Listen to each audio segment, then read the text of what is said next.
Welcome to the New York Times Popcast, your rebuild cut of music, news, and criticism. I'm your host, Jon Pareles.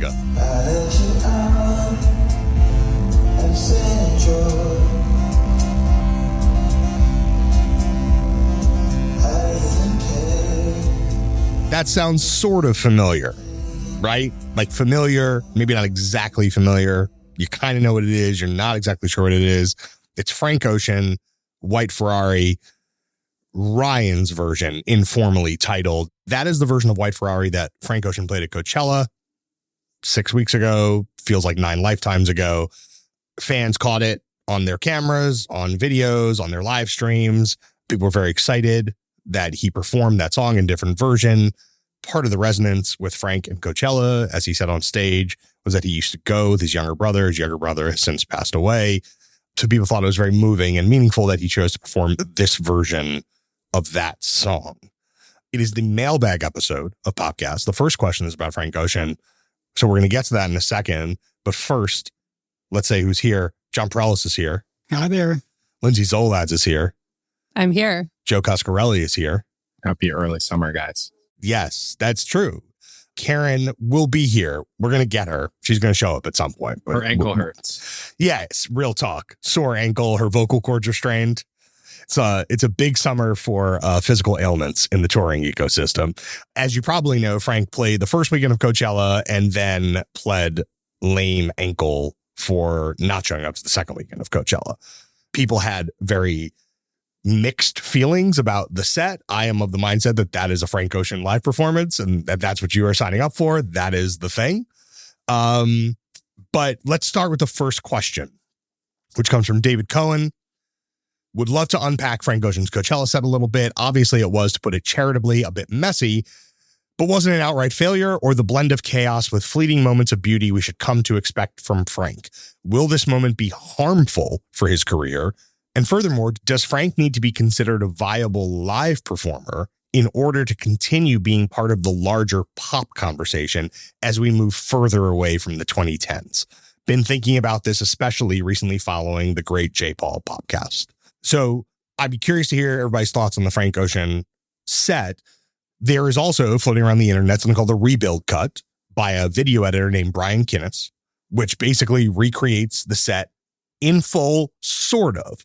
Apparently, he's left some of the banter out and some of the awkward silences. If I'm being honest, journalistically, I would like to see the full set preserved with the awkward silences, with the awkward banter. I would like to see everything together because I think as a document, it's important to capture the thing in full. It seems like what was put out and is floating around on the Internet Archive, what is floating around is essentially a streamlined version of the Frank Ocean set culled from dozens of fan-taken videos. Shout out to Beastie Boys also on that. It's a film. It's a found footage film. So I don't think it has to be journalism. I think he made it as an editor and a director. Oh, I don't think it has to. I'm just saying personally, given that the narrative around this set was like, damn, it was mad awkward. Damn, he didn't talk for 2 minutes. When we look back at like assuming that this film survives in some form or fashion, it is essentially a streamlined version. It won't quite line up with like the news accounts of the day. So that's my only complaint, really. I'm glad it exists otherwise. So I'm curious to hear what y'all thought about the Frank set to the extent that you could or were able to watch it. But I do think this second part of the question is fascinating, which is like if Frank just says, I'm never doing a show again, never doing it. I'm going to put out an album every 3 years. I'll make a movie. I've got jewelry. I've got all this other stuff. Can he still be an A-list pop star to the extent that he is right now? JP, where were you? Did you watch any of the Frank Ocean set? Like, did you see it? Like, what's your thought on this? People always remember the mistakes in the set.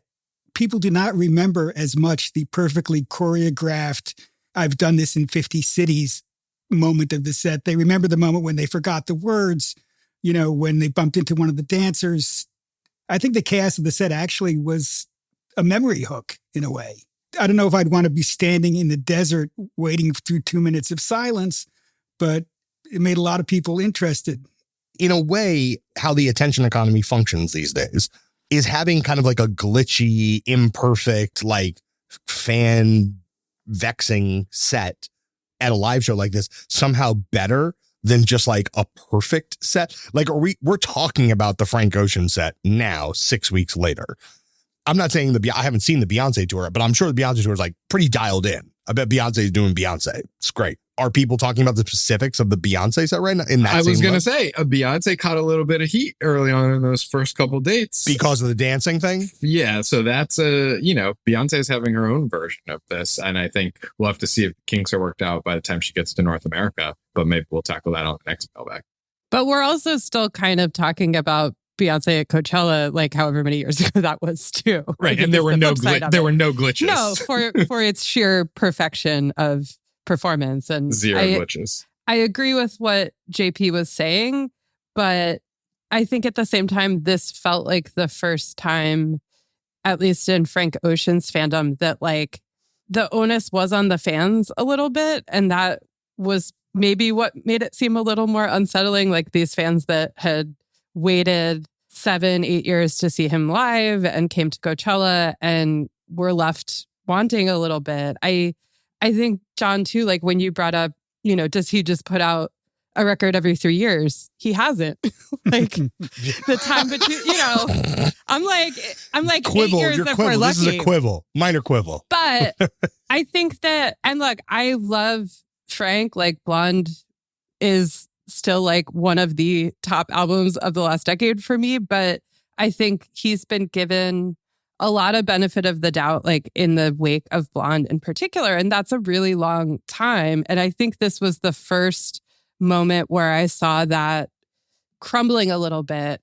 I hear what you're saying, Lindsay, but here's my thing. I think there are now endless ways to be a pop star. And I think the model that we are still talking about, especially in relation to whether Frank is enjoying being on stage or not enjoying being on stage, yada, yada, yada.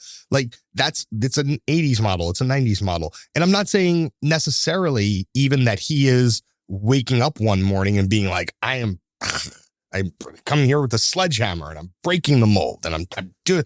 I just simply think like the nature of Frank Ocean fandom is more abstract on an average day than it is for any other pop star. And so if to the second part of this question, like, does he need to be a viable live performer or even a live performer at all to be a pop star at this level? I actually don't know. I think if he puts out an album and people love that album, people are fans of the mythology. You know how many people can be fans of mythology? Millions and millions and millions. You know how many people fit in a stadium? 50,000. You know how many people fit in an arena? 15,000. But millions of people can be fans of your mythology. I don't know about this. You guys are being very ginger about this. John, you led this conversation by talking about the grief aspect, which I think tilts it in one direction. If Frank Ocean had a hard time playing Coachella because of the death of his brother, like, obviously, all peace to him. Yeah. That said, none of this exists in a vacuum. And Frank Ocean is distinctly, at this point, fixated on undermining his own celebrity and frustrating and disappointing his fans. As Lindsay said, this is the first time it's sort of spilled into the mainstream, but the Frank Ocean Reddit has a meltdown every other week. He's stiffed them on vinyl. He's stiffed them on merch. He's stiffed them on music. The parties were a big flop. Like, if Frank Ocean wants to be a cult artist that puts out an album every 10 years and then gets treated like a genius, fine. I won't be waiting for it. Some people can, fine. But then don't sign up to headline Coachella. This is the same thing to me with the Rihanna Super Bowl performance. It's like the argument that she's somehow like subverting the Super Bowl by not trying that hard, to me, is just total bullshit. Like, this is optional. They chose to do this. If you're gonna go to Coachella, perform. And look, like, to be clear, none of us were there. Maybe it was amazing. I couldn't get through the recut. I thought it was a very cool found footage project. I watched the stuff the morning after as much as I could. I tried to watch the whole thing. It's not a good live show. If he doesn't want to play live, don't play live, but then don't sign up to play Coachella. I've had enough of this treating Frank Ocean with kid gloves. I'm going to split the difference here because I think what you're saying about Rihanna is true. Like the narrative, the kind of like, go ahead, give us nothing energy at the Super Bowl. Philosophically, I think that doesn't make loads of sense. But I think what Rihanna did correctly there was basically say that, you know what this is? This is a marketing opportunity. This is a marketing opportunity for me, the Rihanna brand and Fenty brand, and so on and so forth. That's what I'm using. It's to me that discourse was less about like she was performing at like a 5 or a 7 or a 9 or whatever, and more about what did she show up to do? She showed up to deliver a commercial for Rihanna, but that commercial was not the most like technically engaged and complicated performance. She soft launched a pregnancy. That is a technically engaged and complicated performance for the record. But as far as Frank goes, like you go to a place like Coachella and there's a certain set of expectations. I understand the other headliners are Bad Bunny, it's Blackpink, but it's like if you thought that he was going to show up and do the Blackpink set or the Bad Bunny set, like you were wrong. Not you, Joe, but like you as a fan. Yeah, I mean, like, whatever. The ice skating. Wrong. He tried. He was trying. He didn't pull it off. Even if there had been ice skaters on stage, Frank still would have been Frank. I agree. And maybe Frank shouldn't be headlining Coachella. I think if you want to see Frank at Coachella with the ice skaters or without the ice skaters, or just watch him like wander around on stage, you should know what you're signing up for. And then that's what he's going to do. And I think there's probably millions of people for whom that suffices. I'm not saying I or you or anyone in this call is one of them. I'm simply saying Frank did Frank, and people acted like he did not do that previously. He's always been like that. Yeah, I mean, like, look at the Grammy performance of Forrest Gump. Yeah, like it's bad. That's like it's bad. That was also a kind of turning point in the narrative, I think, too, of way back when, of just I've never had the expectation that Frank Ocean is a good live performer. I've never seen him live personally. I've watched enough videos to know, again, like I did not have that expectation of this performance. Wait, who's seen Frank live? Just quick. I have. Governor's Ball with his headphones on, standing there doing the minimal amount of anything. And you are now also like Lindsay, you're just PTSDing me slightly, because I reviewed the first Frank Ocean live show in New York. And the one thing I'm now remembering about the first Frank Ocean live show in New York is it was postponed. Oh, yeah. It was supposed to happen on one night. I remember that now too. Yeah. Did not happen. I remember I was at dinner nearby, found out in real time, like he wallened, and basically like whatever the Notes app of 2013 was, or whatever that was. And then the show was just like, nope, no show. And then it was the next night or tonight, 2 nights later, whatever it was. So there's all, the reluctance goes back to the beginning. You just like at a certain point, you don't have the body of work for the shenanigans. Like, I agree. We're doing all this for 1.5 good albums. Like, what are we talking about? I'm torn between your guys. Like, I'm siding with Joe a little bit, but I want to go back to the second part of the question, which was very good, of can he be this sort of era-defining pop star without being a good live performer? And I think it's a great question. And I think the answer is still yes. And I go back even farther than you were talking, John. Like, I think about like Brian Wilson saying, I'm not going to play live anymore because I'm going to go in the studio and make pet sounds, or, the Beatles going to make Let It Be, as we all saw it, and Get Back. Like, there's precedent for that. But the difference is the productivity. Like, those artists are going into the studio to work and put those records out in pretty short order. And I don't want to pressure Frank to like have this follow-up before he's ready. I also respect like the time he's taking. But I agree more with Joe. Like, I think you can't really have it both ways. And I think he is sort of this defining pop star of, the internet era, the Tumblr era, the SoundCloud era in a way.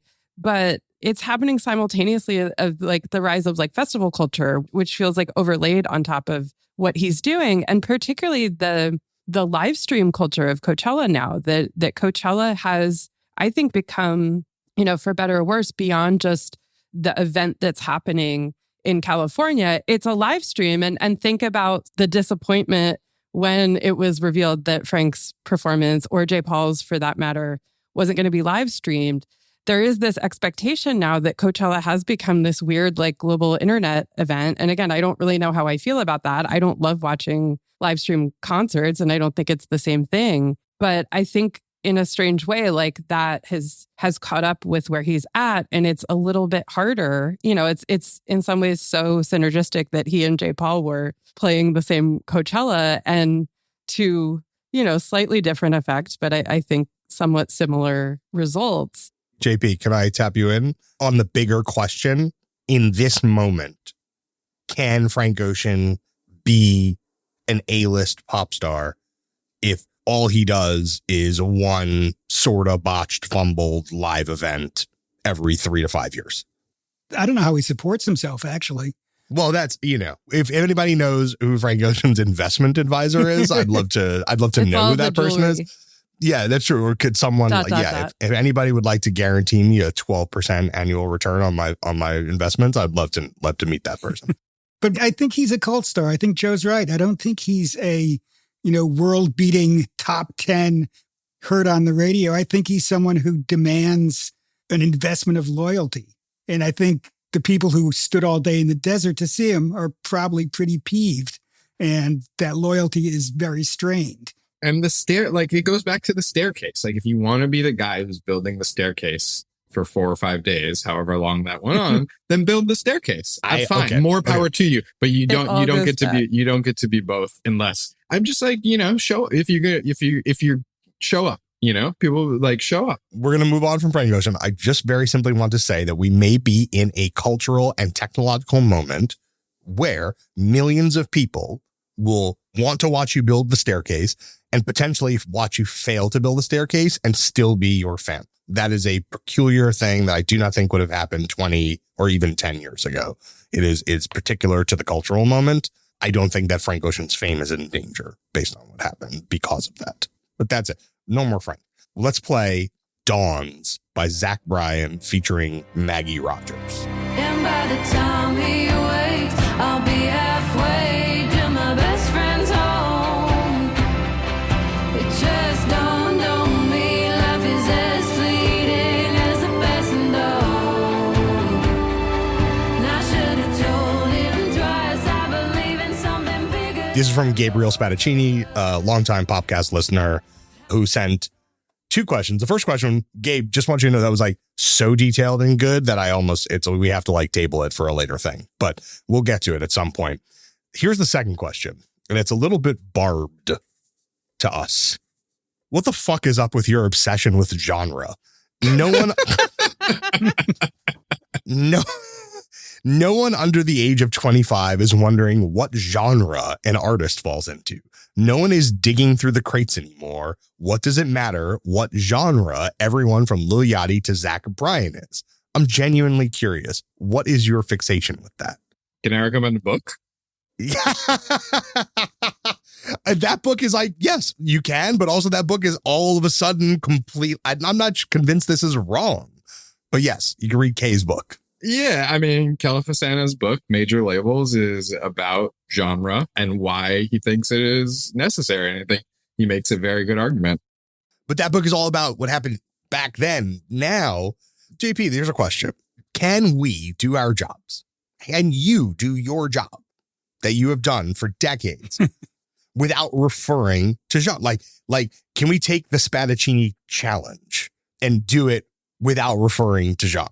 Or is there something about the way that it communicates ideas in writing that is helpful? I think it's good shorthand. I mean, we have a limited word count. We can't describe everything from scratch. It helps to know that Zach came out of country, even if the country he's doing is not George Jones honky tonk. It's a rung on the ladder of the criticism. It just helps you get a vague idea of what it sounds like. I mean, if you have to describe, this is guitar-based music with 3 chords talking about beer and trucks, why don't you just call it country? Okay, so it's a word count thing. That's one thing. It's a word count thing. Lindsay, to what degree is it philosophical? Because I think the subtext of this is like, what we're also doing when we're tagging someone with a genre is we're basically tagging them with all the baggage that is historically associated with that genre, positive and negative, which potentially intentionally. But is that material to your ability to do your job? I first of all want to push back on the notion that no one's digging through the crates anymore.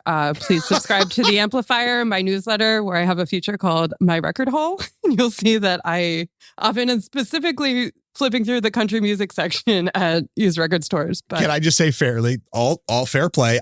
But counterpoint, I do not go to record stores. I don't want some like kid to be like, oh, John Caramano, so you can go to a record store. You don't have to go to you go to record stores. It's fine. Didn't you get in trouble for saying, what was it, that albums shouldn't exist? What was the last time you did something like this? Yeah, that like the album is not a important or crucial delivery format. So shout out to everybody on the internet who tried to rinse me the week after my mom died about that. So I hope everybody felt great about that. Lindsay digs through the crates. I do not really dig through the crates unless I'm absolutely forced to, or have to each his own. A great crate that I know is gonna yield something. But the genre thing, like, how philosophically important is it to you, Lindsay? I think genre is important in terms of history, the trend towards ahistorical fandom and appreciation beyond just music, but in, film Twitter and whatever other medium we want to talk about.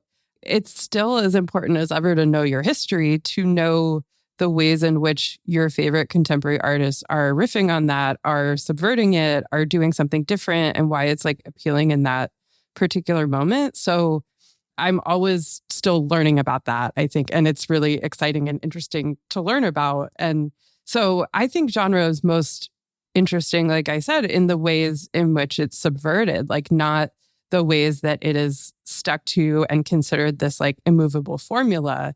It's about knowing the rules so you know how to break them in an interesting way. I think that's interesting, not just for critics, but for listeners too. Like, I don't see genre as like this unbreakable set of rules or this, you have to tick all these boxes and you can only be in this one type of genre. I just think of it as a really interesting way to contextualize music and the sort of hybridity of music right now. Like, even so, thinking about like Ice Spice jumping on a Taylor Swift remix, we did that.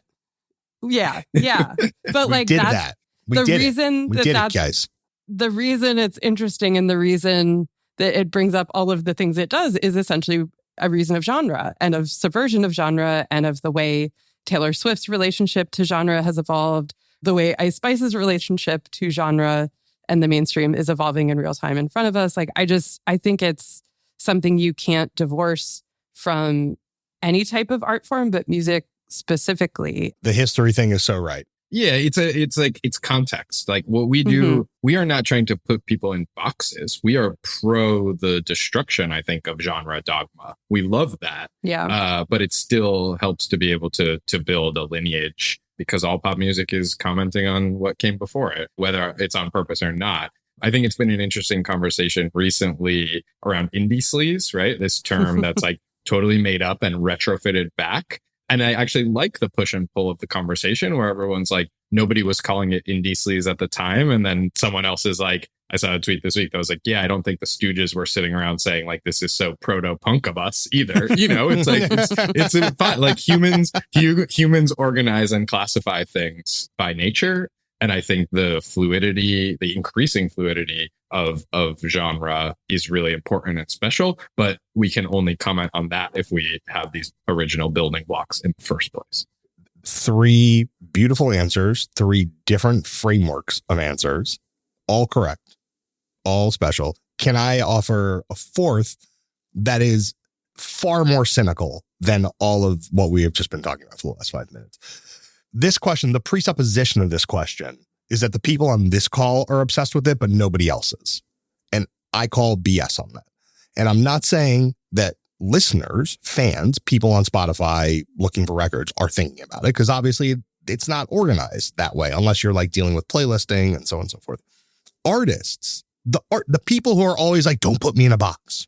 Don't do that. You can't put me in a box. Those people live in boxes. They live in boxes. They like the box. That's where they want to be, because the box is safe and secure. And it tells them something about themselves. And it tells them something about the people who they are proximate to. There is comfort in that. Now, that psychological satisfaction, maybe no artist is saying that's genre. But like socially, who do you hang out with? Who are you in rooms with? Who are you in studios with? Who do you trust to send you beats that you like? Who do you trust to songwrite with you?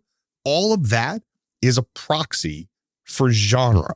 They maybe are not using the words, but they are deploying the tools of genre propagation and structure, even if they're not using the word. And even if in an interview, you would sit down and say, blah, blah, blah is genre. And they would be like, that's nonsense. I'm in no genre. I'm just an artist. But their actions will tell you differently. And so what I would say is ask that to an artist. Don't ask it to us. We're just doing our jobs. There's one more word that we didn't say in this genre answer, which is marketing. And it's and like, radio, and like formats. All of, and those things are rigid and they are based in racism and sexism and all of that, but they can still be played with in interesting ways, and they can still be organizationally, contextually helpful. Speaking of busting out of genre, sort of, not really. This is Unholy. It's Sam Smith and Kim Petras. Big hit from a few months ago. Daddy, daddy, if you want it, drop the addy. Give me love, give me Fendi, my Balenciaga daddy. You gonna need to bag it up, cause I'm spending on Rodeo. You can wish me back it up, I'll be gone in the AM. And he got me Prada, got me Miu Miu like Rihanna. He always call me cause I never cause no drama. And when you want it, baby, I know I got you covered. And when you need it, baby. We are not speaking about the arc necessarily of Sam Smith or Kim Petras, although we did get an email that said do a Kim Petras episode. Maybe we will at some point. I have historically preferred the earlier Kim Petras stuff, but we'll see how that album comes. We'll see what's going on. Garrett Clayman, longtime Popcast listener. Shout out Garrett. Garrett has a big picture question, which I actually think is pretty on the nose. Why can no established artist seem to get a second single off the ground? Miley, Lizzo, Harry, Taylor, Sam Smith were all one massive hit and then done. Is that a function of the streaming age? Everyone listens to the album the first week and then is already sick of single 2. Once it gets a big radio push and video, there's a Miley bit here, but we're going to save it for Caryn.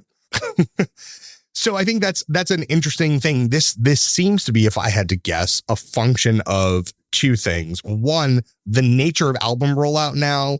It's not as it was decades ago. Like, here's single 1, it's big. Here's single 2, it's bigger. Here's single 3. Now we're coming to the album. And then once the album is vibing, then single 4 or 5, riding that high. It's just basically like, we just absolutely vomited 25 songs at you. Maybe there was one track that we put out a week earlier with like a really high budget video. That to me doesn't encourage a listener to really like dive deep on an album and really attach to other songs. There is just generally too much music. And I think also if like we're talking about the move towards TikTok, like nothing is permanent. Everything changes. History is dead. JP, what do you make of this rollout process? Also, I think the subtext of this question is like, are big stars handling this wrong? Like, instead of putting out 15 song albums, knowing that 14 are going to die on the vine, why not put out a 4-song EP twice a year and then have big hits off of that and not sort of like leave these other songs to be like abandoned stepchildren? What do you make of this? First, I agree with you that there's just too much out there. New Music Friday is like an avalanche. So, I heard the Harry Styles song. I'm done with Harry for the year. What's new? It does feel that way. Unlike you, I still think an album can be a statement. It can be a coherent group of songs that speak to each other. I don't think that a lot of massive mega hit artists are making them that way anymore. I do think that the way of the future is to dribble out a single, an EP, just what you have to say, all killer, no filler. It has always been hard for anybody to get traction. A few people get traction in every year, every decade. There are more one-hit wonders than there are multiple deep-cut stars. Part of it is the way it's always been. But our superstars now one-hit wonders for each out. Like, that's the real thing. And I think this question is right to basically be like, Miley Cyrus, huge star, one hit. If you had told me that no Miley Cyrus album came out, I might plausibly believe you. If I had not playlisted one of the songs. Here, can I give a sort of a little bit of a hot take? What if it's a quality issue? Hey, oh, like what if there just are not two smashes on these albums because they're not that good because all these people are sort of like in the downslope of their career, like maybe, I don't know. we'll see. Like, it'll be interesting to see if Karma works because Antihero is such a top tier Taylor single and has had such dominance. And I think there's a couple other things at play, which is just like there's a lot of stagnancy right now in streaming in general. The charts over the last 2 years have been fairly stagnant. But I will say all of the country singers who are crossing over, I'm thinking Morgan Wallen, Luke Combs, Bailey Zimmerman, their big hits last night, the Fast Car cover and Rockin' a Hard Place, none of those are the first single from the album. Maybe they're the first ones that have gotten pushed to country radio, but because country is always a little bit more old school in terms of rollouts and slower in terms of build on radio, it's interesting that those are second, third, or fourth singles from those respective albums. I think to the point too, Joe, like Lavender Haze was a single and we always got, and it didn't really do. Was it? Yeah. So that she makes made a video for it. Karma's Was the it third on- single. I feel like I heard Lavender Haze on the radio in LA a bit when I was out there. It's the Kid Ink single of the Taylor Swift album. I think they may have put it to adult contemporary. Speaking of genre again, I think it charted on the adult contemporary singles chart, which somehow still exists. Vibes. I mean, there's a video for it. There's a video for Bejeweled too, but I'm pretty sure Lavender Haze was like a single. This is a really interesting question and something I haven't really thought about in these terms. But I think another interesting part of it is that a lot of the smashes that we're talking about, whether it's Flowers or Antihero or As It Was, they're just lingering on the chart forever.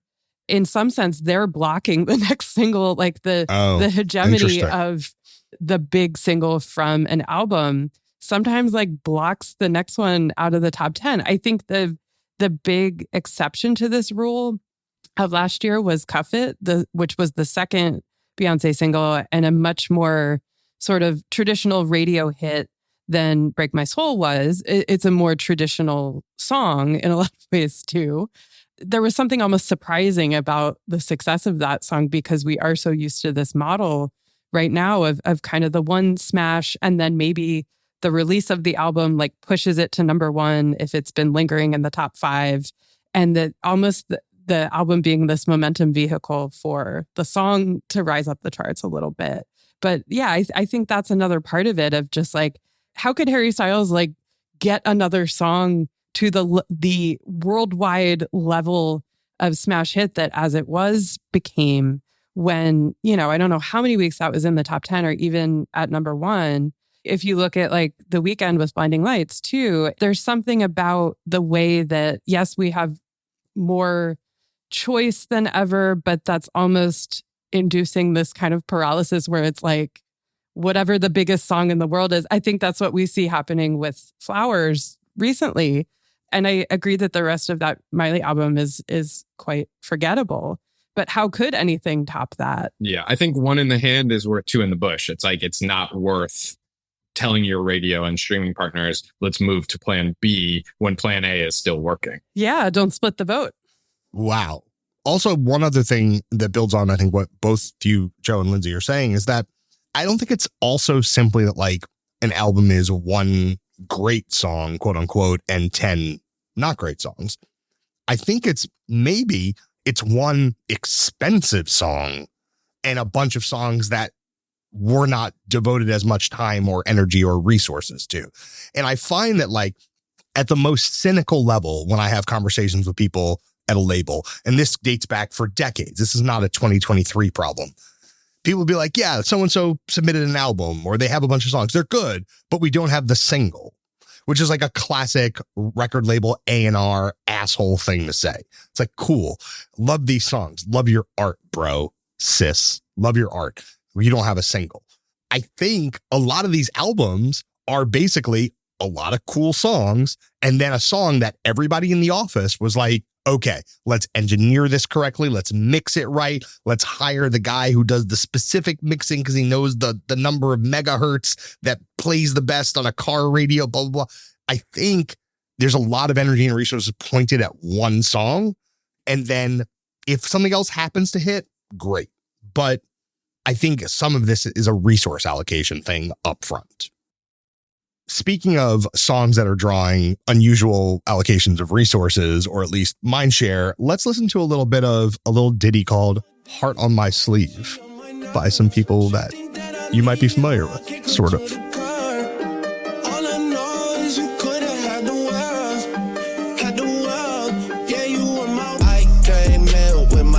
Like Selena, the flex, bumping Justin Bieber, the fever, and left. That's Drake and The Weeknd, sort of, not really. It's the AI record. It's by some person named Ghostwriter. It came out a few weeks ago. You definitely heard it. Joe and I had a funny conversation about this a few weeks ago about how Joe was like, no person in the world is listening, like out in the world is listening to a song. Like people are only listening to it in the context of being like, damn, like listen to this crazy AI TikTok. And literally the next, this is the most depressing thing that's ever happened to me. And then literally the next day I was out in Soho and like a guy on like a motorbike sped by bumping this song. I'm like, where is this song even coming from? I just on want your to like, phone? we need to work through the steps necessary for that to happen, which is like, this was after it had already been taken off streaming services. He had to find a bootleg of the bootleg and somehow like rip it and then like play MP3. it. Like, you know, yeah, it's like he like YouTube to MP3.com'd it, ripped it, uploaded it to a phone, I guess. And then Bluetoothed it and on his Bluetoothed bike. it to a speaker to drive by me. All I'm saying is whatever viral marketing guy made that happen to pass me by walking in Soho on that day, good job. You did your work, because now here we are talking about it. Here's a question about AI from Michael DeCaro. Can we get an in-depth hive mind answer on the implications of generative AI? In less than a month, we've had Heart on My Sleeve and Cause Industry Havoc. Grimes continues her heel turn and further embraced the tech bros with elf.tech. Joe, that's your thing. And the AI age music company Boom V getting caught trying to game Spotify listens with AI bots. The fact that all this generative AI seems to be built on trawling humanity's collective creative intellectual property and art with neither permission nor compensation is unconscionable. I feel like there's a whole bunch of social, existential, creative, and business ramifications heading our way. And just like social media, the tech bros are pulling a heist and claiming innocence on the sidelines while collecting piles of cash, profiting off the intellectual property and art of creatives without permission and compensation. What I have to say to this is if there's a way to make an AI podcast and we all get to take a week off, I wouldn't say no, is what I'm saying. That's all I'm saying. Joe, you spoke with Her Majesty Grimes. Yeah. Do you want to tell us, before we get to the big picture question, like, do you want to tell us a little bit about that conversation and how it went? Yeah, it was good. You know, I've spoken to Grimes over the years. She's latching on to this technology, which is something that she has long been fascinated with and been experimenting with in various ways. And I think when she saw this sort of tipping point moment of Heart on My Sleeve, she was like, okay, now's the time we can launch this tool. But I think Grimes actually said something which I think is good for this question in particular, which is that people keep saying to her, oh, I want something that a human made. And she's like, no, you're misunderstanding. Like a human made this. Like there's a very big difference between generative AI music, a la ChatGPT or Midjourney or Stable Diffusion, the sort of image generators where you can type something in and get a result back wholesale, versus the sort of voice emulators, which have been the first wave of actually popular, novel, viral AI music, which are basically a filter. You write the song, you record the song, and then you use a filter to change the timbre of the voice to resemble a famous person. So I just think like those things are getting conflated a lot. At the moment, I think like the risk is not to Drake or even to Grimes. The risk is to people who make mood playlists on Spotify, who make hold jingles, who make background music for Real Housewives. You know what I mean? Like that's the kind of stuff that I think could be actually replaced by AI. Whereas what Grimes is doing and what Holly Herndon has done before her and what people are doing on the Kanye and Drake forums. And I did get to tell Grimes about my favorite one of these voice emulator switches, which is Michael Jackson doing Pound Town. Have you heard that one? No, I don't. Too hot for podcast. Truly too hot for podcast. It's just Google. I guess just Google it. I almost don't want to. I don't want to hear it, but if you want to hear it, Google it. It's too hot for podcast. Anyway, there's just like there's a lot of different things happening here. There is definitely some whiffs of Web3, NFT, crypto scammery going on. Griftery. There's also the meme aspect of it, which Holly Herndon and I talked about in the original piece I wrote about AI. And then there's the Grimes thing, which is like, she's like, it's an art project. Use my vocal filter the same way you might use auto-tune or reverb or whatever. See what happens. You can sing like me and then use the voice filter and the song might sound like a Grimes song, or you can sing totally different than me and make it sound like Grimes is singing a post-punk song. I don't know. Like, we're in the nascent stages of this. It's happening really quickly. I don't love it as music, as philosophy. You know, I don't think the fake Drake songs are good. I think people see it often as an indictment of the artist. I've said this in a couple different forums now. I think it's an indictment of the listener, that people are like, this is just like a Drake song. And I'm like, really? You're not a very good listener. Yeah. Well, we mean, respectfully. Yeah. So, you know, I think there's a lot happening here, and a lot of the threads have been tangled. People who want to go deeper on this have to sort of differentiate which aspects of this AI wave we're talking about. It definitely feels different in the way that the technology is accelerating rapidly, but there's parts of this conversation that just like remind me of things we were talking about 10 and 20 years ago. Like something about the kind of fake Drake songs, like it reminds me of the fake Radiohead songs that used to be on Napster that some like sounded like band would tag and be like, new Radiohead B-side, like whatever. And people would get duped by that.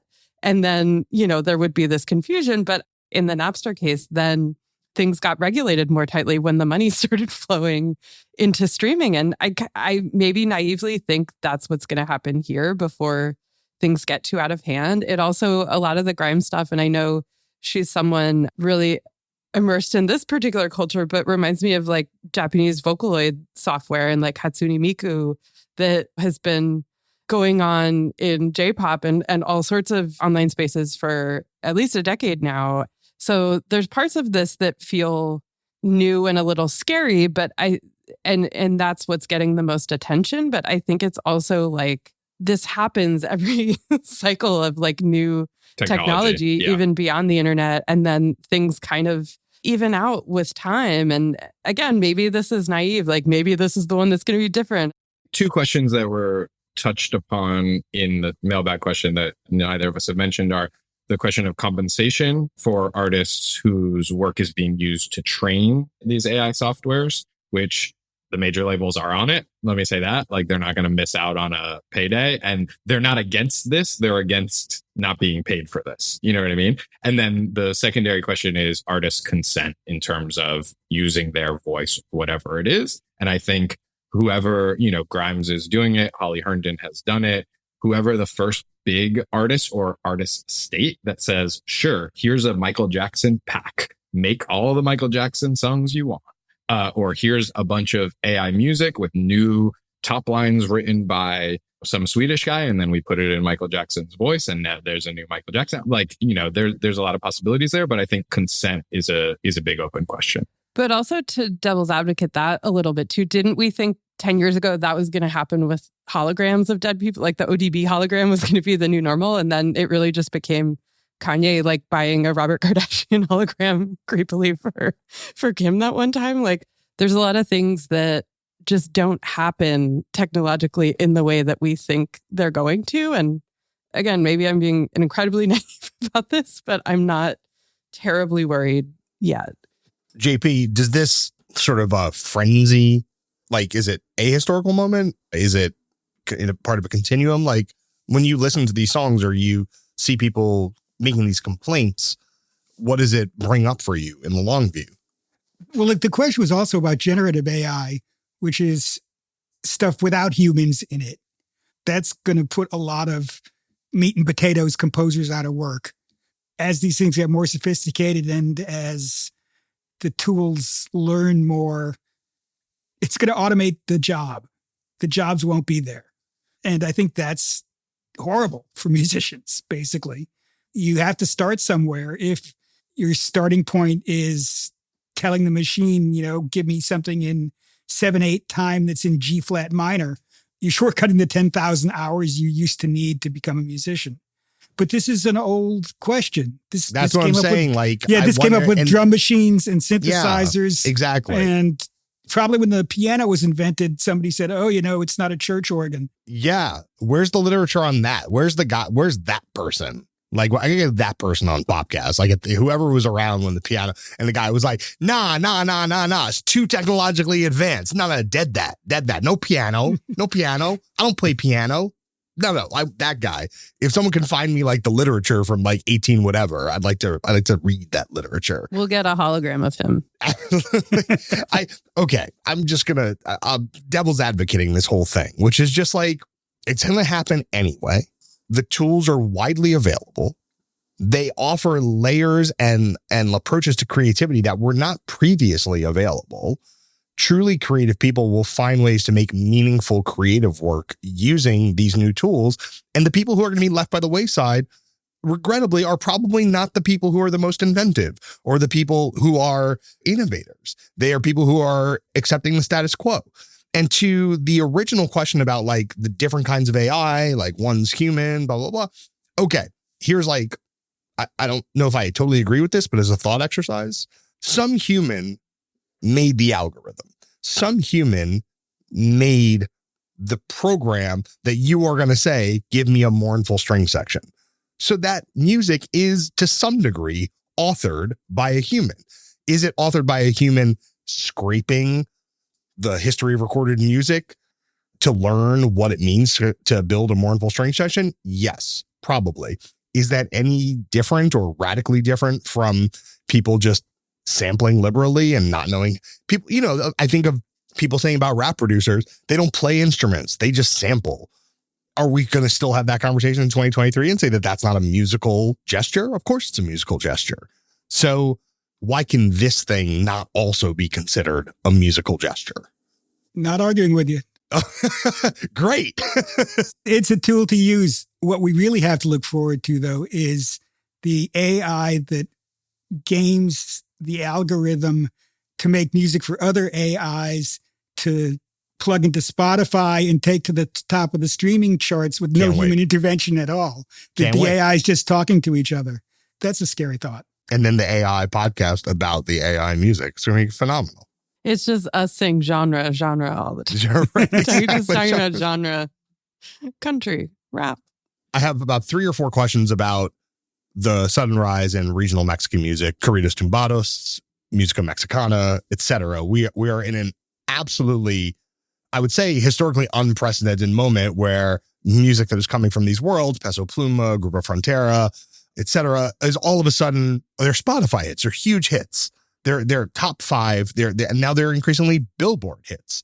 Let's listen to Ella Baila Sola. It's Peso Pluma and Eslaban Armado. Compa, ¿qué le parece esa morra? La que anda bailando sola me gusta pa' mí. Bella, ella sabe que está buena, que todos andan pegándola como baila. You were just listening to one of the most popular songs of the last 6 months.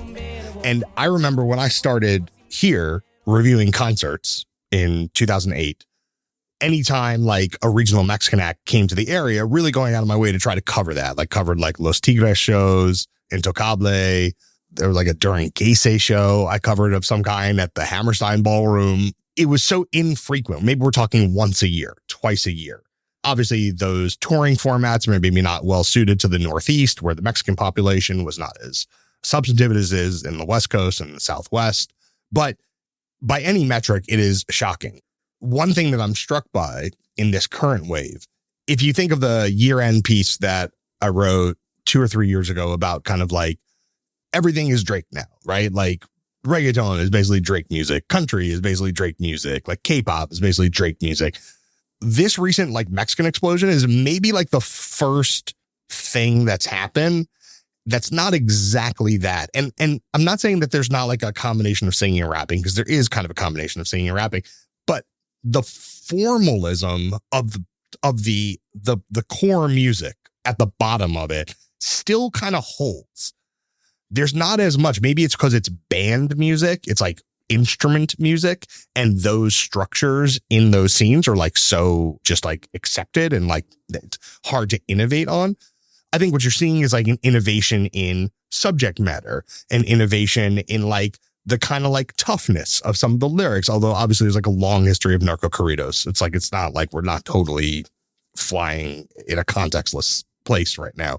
Obviously you look at the videos and it used to be like, it'd be like 9 guys in matching suits. And now it's people like in Versace and Dior and Louis Vuitton, you know, the influence is coming in these other forms, but they're applying it to like music that often is still fairly traditional structurally. Well, you're also getting more hip hop style vocal phrasing. Yeah. In the new stuff. I mean, that seems to me the big change from something you could have heard 10 years ago. That's where the innovation is happening. But I've been struck by how traditional even the most forward sounding stuff in this space still feels. Like you listen to a lot of the Rancho Humilde stuff, it doesn't feel like we're that far away from the regional Mexican records of 5 years ago or 8 or 10 years ago. Like we're not that far. A lot of the questions that came into the mailbag were sort of like, why is this like, why?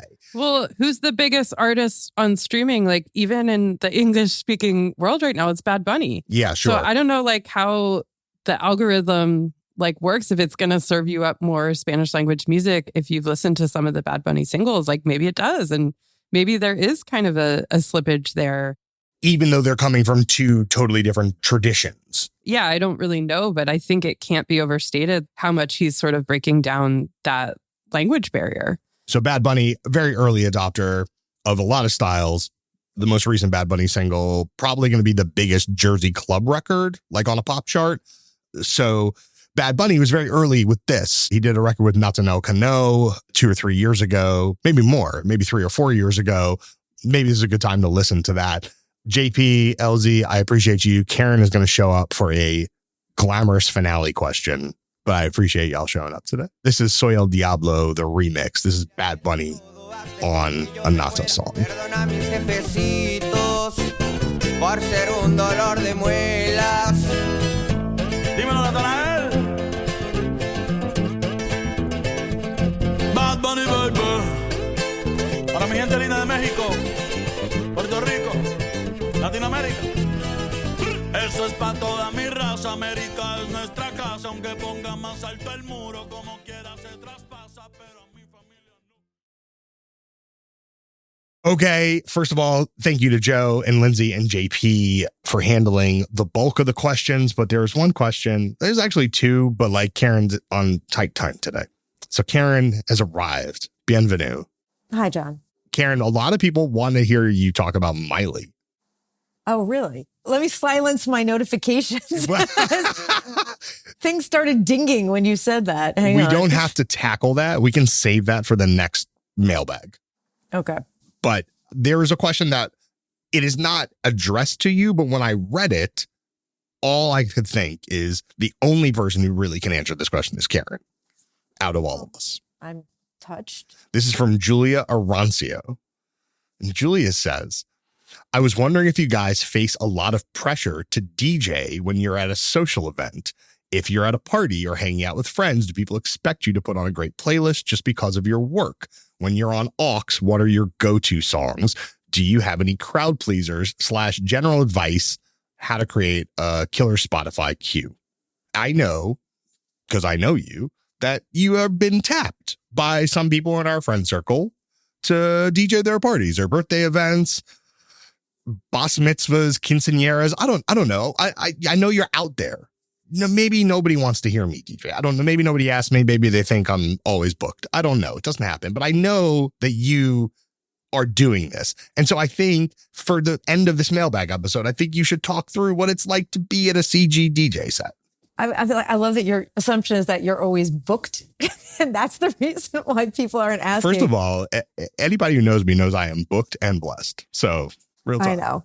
Sorry, just moving the cat. Oh, Hi, my Richard. God. Richard's here. Richard is clinging to me Richard for is dear here. life. My God. All right. That was something. I used to be asked more. Okay.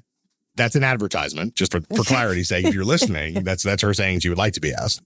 It's funny because When everybody who worked in journalism and music journalism used to be hanging out together in the early 2000s, there was a lot of opportunity. Shout out Grab, Hi-Fi literally- Bar. Hi-Fi Bar. Shout out. Yes. I mean, you would just, the aux cord was very real in that era. And it would be very easy to get a party started by playing era appropriate dance music like La Tigra's Decepticon, The Rapture's House of Jealous Lovers.